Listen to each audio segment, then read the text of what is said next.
হঠাৎ করে তারা কেন আমার বালতি নিয়ে এত পারাপারি শুরু করলো। আর আজকে আমাদের হটপট লাভার ফুড কার্টে ফেব্রুয়ারি মাসে 8 তারিখে কত টাকা সেল হয়েছে জানতে হলে সম্পূর্ণ ভিডিওটা দেখতে হবে। সকাল সকাল চলে আসছে হচ্ছে খাইরুলের দোকানে, আমরা মুরগি নেওয়ার জন্য চিকেন রেডি করছে খাইরুল আমাদের জন্য। আর আমরা 7 তারিখে ভিডিও দিতে পারি না, কারণ আমাদের 7 তারিখে ভিডিও করা হয়নি, এই কারণে দিতে পারিনি। সামনে থেকে ইনশাল্লাহ এরকম মিস্টেক আর হবে না। আমরা চলে আসছি শাক মামার কাছ থেকে হচ্ছে আমরা কোয়েমালকি পাতা নিয়ে নিয়েছি। এটার ভর্তা খেতে অনেক ভালো লাগে এবং এটা ভর্তার অনেক উপকারিতা আছে, তাই নিয়ে নিলাম। আপনাদের এলাকায় এটা কী পাতা বলে অবশ্যই কমেন্ট বক্সে জানাবেন। তারপরে বিকেলবেলা চলে আসছে হচ্ছে ফুডকার্ট ওপেন করার জন্য চলে আসছে। ওই যে দুজন ছেলে দেখা যায়, তারা দোকান ওপেন করতে দেখে তারা চলে আসছে। তারা বলছে আজকে ভাইয়া আপনার পানি আমরা এনে দেবো।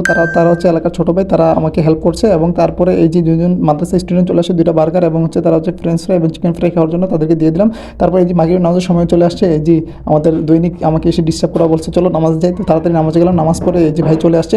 ভাইয়া বলছে, ভাইয়াকে হচ্ছে মেনু দিয়ে দিলাম। ভাইয়া বলছে একটা মিট বক্স দেন, তো ভাইয়ের জন্য একটা মিট বক্স রেডি করলাম। ভাইয়াকে একটা মিট বক্স রেডি করে ভাইয়াকে দিয়ে দিলাম। তারপরে একজন কিউট মাদ্রাসা স্টুডেন্ট চলে আসে, তাকে বলছে একটা 60 টাকার বার্গার দেওয়ার জন্য। আপনারা কিন্তু জানেন আমাদের এখানে একটা নিলে 60 টাকা, 2টা নিলে 100 টাকা, একের অধিক নিলে 50 টাকা করে। তারপরে এই যে আমার রেগুলার কাস্টমাররা চলে আসছে চাউমিন খাওয়ার জন্য, তাদেরকে চাউমিন দেওয়ার পরে হচ্ছে আমার ফুড পান্ডা থেকে একটা মিট বক্সের অর্ডার চলে আসছে। এটা রেডি করে ফুড পান্ডা রাইডারকে দিয়ে দিলাম। আর ভাইয়াকে বললাম যে ভাই তাড়াতাড়ি খাবার নিয়ে পুষিয়ে দেবেন কাস্টমারের কাছে। তারপরে আরেকজন ভাই আসছে, ওই যে এই ছোটো ছেলেই চলে আসছে মিট বক্স নেওয়ার জন্য, তাকে মিট বক্স দিলাম এবং এই ভাইকে একটা বার্গার দিয়ে আজকের বেচা কিনা এখানে সে আজকে সেল হয়েছে মাসাল্লাহ 3,500-এর মতো।